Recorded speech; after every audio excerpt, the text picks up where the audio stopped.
UniSA in its wisdom had a program where you needed to go and do vocational experience. So my grandmother, of all people, pulled some strings and managed to get me a job in a little startup. And the startup was an importer of equipment. And she knew another grandmother who had a grandson who was an Adelaide Uni graduate, a science graduate, who had started this company importing equipment which came in from the US and from Europe and was sold to DSTO, which is the Defence Research Centre, to telecom research labs that had a massive research laboratory, to every university around Australia and to most of the major secondary schools. So it was basically a scientific equipment importing company, and it was called Quentron, located in a drapery store on Port Road in Hindmarsh. Anyway, this company had about 10 people.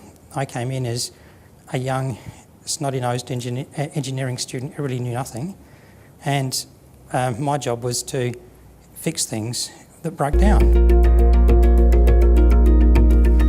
I was working for a company and, shall we say, honing my technical skills. Well, about a year into my employment with this company, I happened to be in the workshop. By the way, the workshop was a garage.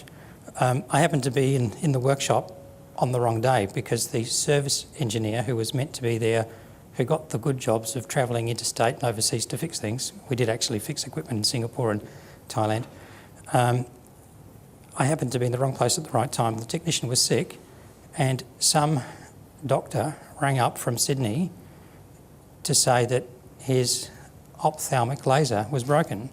What's an ophthalmic laser? Well, it's a laser used for eye surgery. What did we know about eye surgery? Well, nothing, but we knew a bit about lasers. What did I know about lasers? Well, actually not that much, especially not this one. So this laser that this doctor had privately imported into Sydney was designed to basically destroy scar tissue in the eye. The old-fashioned way of destroying or removing scar tissue from the eye is to cut the eye open and to take the scar tissue out by hand, with forceps. This new approach was to focus a laser in through the pupil of the eye and to literally blow it to smithereens in a micro manner, in a very controlled manner. So young mug Victor got a ticket to Sydney to fix a piece of equipment made in Germany, no manual, no nothing, but I fixed it. And this elderly doctor who was 70 years old, very adventurous fellow, was so grateful. He sat me down and he said, "Young man, if you have any brains, you'll think about getting into the medical laser business because one day medical lasers will be really big." Keep in mind this is probably the first medical laser in the country, but anyway. So I listened to him and he explained to me about microscopes and about optics and about how useful and utilitarian this laser tool could be. So I flew back to Adelaide the next morning and went to the chaps who ran the company and said, "I've met this wonderful old doctor and he told me this story, what do you think?" And they said, no, we're not interested. It's just, why would we get into the medical business? Just too difficult, too hard, just too non-core. We import equipment, we sell equipment, we won't get into the medical laser business. Well, not wishing to take no for an answer, one of the other fellows in the company who happened to be a physicist and I started working up a grant application to the government. And it took us a long time. We'd never written a grant application before. I was in my early 20s, he was in his 40s. He'd done a few applications. He used to work for Defence Department, so he'd done a few internal applications. None of us had ever won any government money, but nevertheless we cobbled something together. And about 6 months later arrives a letter from the Commonwealth of Australia and it says, "You have been awarded," I think it was something close to $1 million, to develop a laser for eye surgery.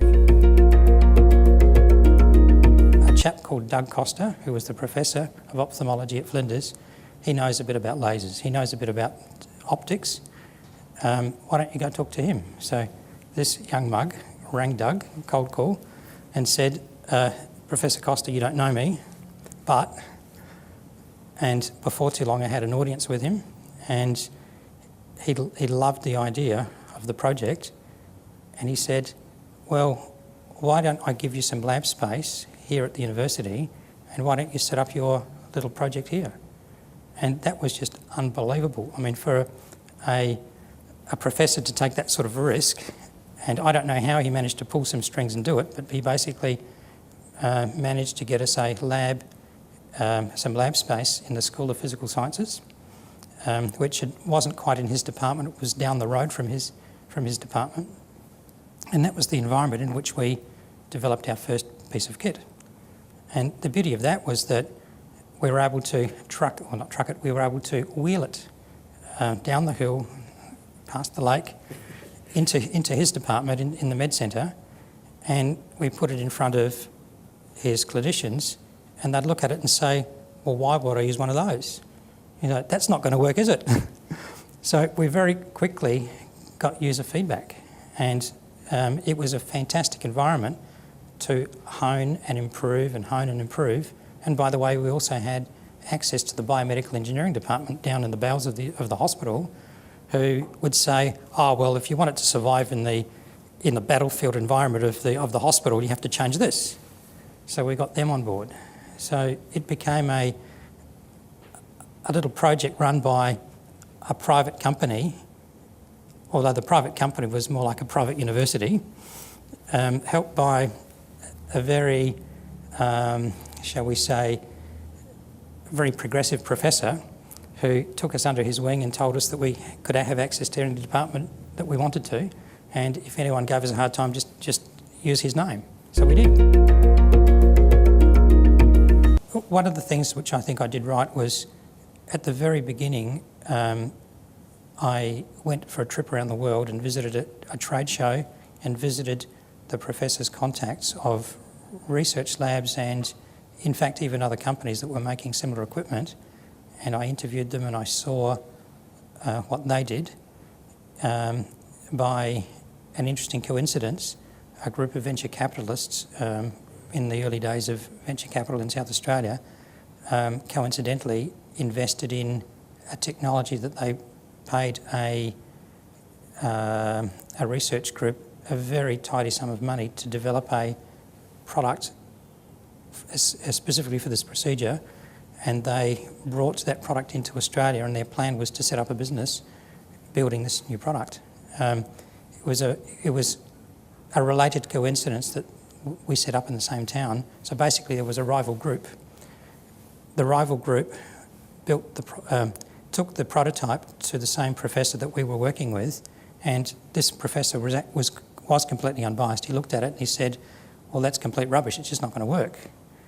And they then took the product to the most cluey medical sales guy, who by this stage had started to import a product from the States to fill this market void, and he gave them the same story: that product will never work.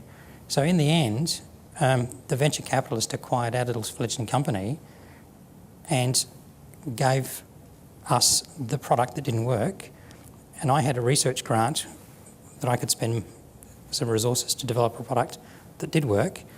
And on one hand, I had a product which was complete rubbish, which showed me what not to do. And on the other hand, I had all of this market research that I had collected of what everyone else did. And in the cluttered patent environment, my job was to try to figure out how I could make something which was better than this thing that didn't work, and it was different to all of the things that were in the marketplace that did work. And by the way, there were 22 other competitors in the marketplace by this stage. It was a massive market, or there's a massive growth period in the market. Anyway, the bottom line is that with some colleagues that I had managed to poach from Defence Research Centre and a few other smart guys, we figured out how we could make something which was not only ergonomically very pleasing, so different to what my dad would make. We tried to make something which was really very slick and very ergonomic. The mechanical engineers in our group, who were military engineers, designed something that was literally bulletproof, and another smart engineer in our group, much smarter than myself, figured out a way where we could make all of the optical modules plug and play. So in the days that you had to send a PhD physicist to align a laser, we could send a trained monkey to undo 3 screws, unplug a connector and unplug a whole module and replace it with a new one. So downtime was nothing. It was my market research and my general steering of the project that I guess created a product which, when we took 3 years later the product to a trade show in the States, everyone looked at it and said, gosh, why didn't we think of that?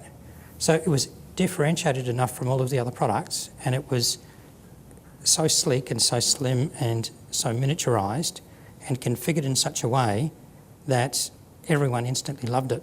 And by the way, it was very serviceable so that you could repair it quickly. So the bottom line is the doctors loved it, the marketing guys loved it, and the service engineers loved it. So you could wheel it into a company where the service engineers made the decisions and they'd say, yes, we'll take that one. You could wheel it into a practice where the doctor said, yes, that's lovely, that's very convenient. And you could take it to a marketing organisation. They'll say, yes, you know, the engineers love it, the doctors love it, we'll sell it. So we won instant market appeal, and within a handful of years, the 22 competitors that we had in the marketplace had all failed, not all of them, but what was distilled out was only 5 players were left in the marketplace, and within a decade, we had dominant market share. So, you know, we kind of did something right. Which was the hiccup that made you wonder, is this all worthwhile? Was there one? Well, in fact, fairly early in the piece. I mean, I've obviously interpolated over or skipped over a lot of the detail, but about 3 years into the project that we had been acquired by some venture capitalists. Interestingly, the government rules at the time said a VC can only own 20% of a company. The government was trying to encourage what were called sunrise industries. Well, 3 smart VCs got together and they put up 20% each, and they ended up acquiring our company together with this project which had stalled of theirs, and they had a 60% equity stake in this new venture. 40% of the stake was owned by the existing shareholders of our company.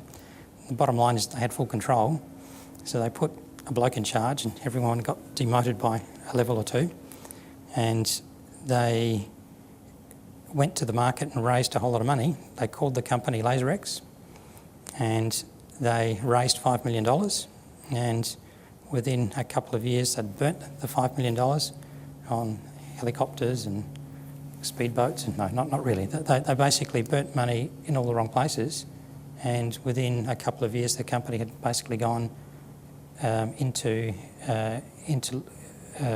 administration.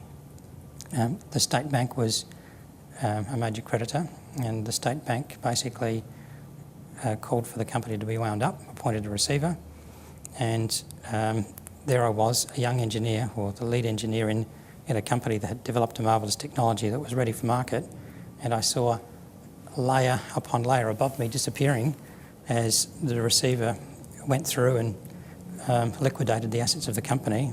And we didn't believe it would happen, but there we were, a company with a great product, with a fantastic market ahead of us, no money and no management. So we said, what are we going to do now?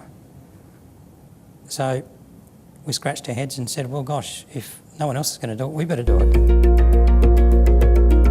We restarted the company. We borrowed some money from the bank, and we unfortunately had to let go probably 2/3 of the team, and we contracted back to just a handful of people, and we clawed our way back up. So that was a very, very tough gig. What did people think at the time? Oh, do you remember? That we were complete lunatics. My fellow colleague had a manufacturing engineering background. I had a design and engineering and innovation background, and we thought we could do it. He'd spent 10 years working in the States. He was an Australian, but he spent 10 years working in the States, knew the American environment, He was used to the garage startup mentality. I'd spent most of my life in a garage, so I was comfortable in the garage startup environment. So between the two of us, we just did it.